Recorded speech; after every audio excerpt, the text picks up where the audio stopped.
Good morning, guys! Today we are going to Ayutthaya. It is my final day here of my entire trip, which I'm very sad about, but we are going to make it count.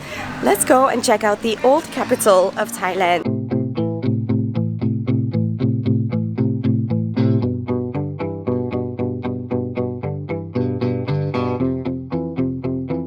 Our first stop of the day is the beautiful Bangkok Palace, and this is a summer palace of the royals, and it has beautiful gardens and a really cool mix of architecture, even some European.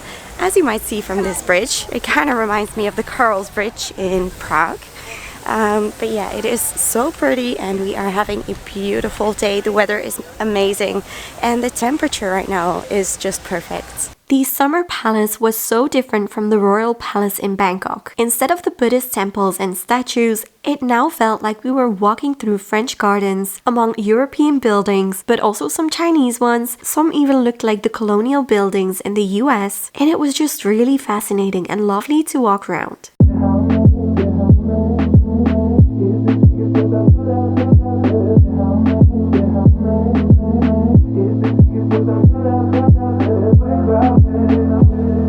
We have made it to the second stop of the day, and this temple is also a temple of the reclining Buddha, which if you have seen my video about the temples in Bangkok, you will have seen the impressive laying Buddha.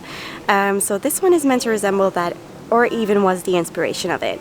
And this temple complex, like around the other temple we will be visiting soon, is full of cocks. Apparently this is where the cockfighting originated.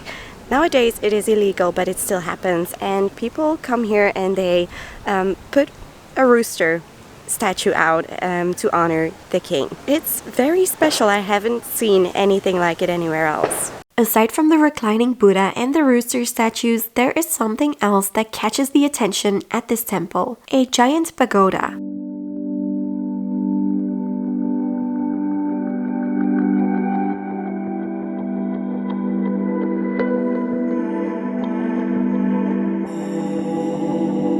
You can climb the pagoda and walk around to have a good look at the surrounding garden and buildings. But more importantly, you can go inside to make a wish at the wishing well.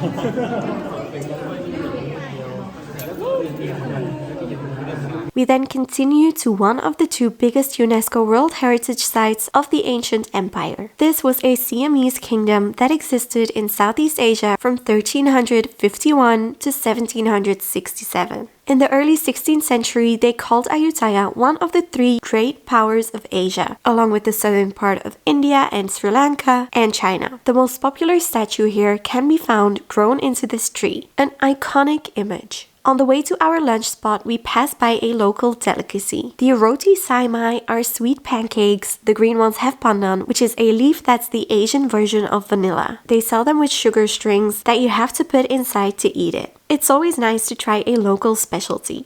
For lunch, we were brought to this restaurant that has a specialty of seafood. It is on the expensive side, which you do have to take into account because it is not included. I think the cheapest thing on the menu was 150 baht, so just so you know, but you can pay with card if you don't want to pay in cash. Now we have another 3 temple complexes or places to visit. We drove towards the next temple and we came along so many elephants. Please do not support this when you are in Ayutthaya. The next temple we are visiting is the oldest and the biggest.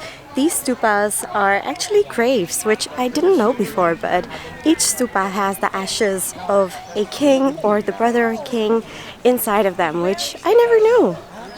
So I definitely learned a lot of good information today. The best thing about these temples is that you can use one of the umbrellas at the entrance to shield you from the sun, which is definitely necessary during the hottest times of the year.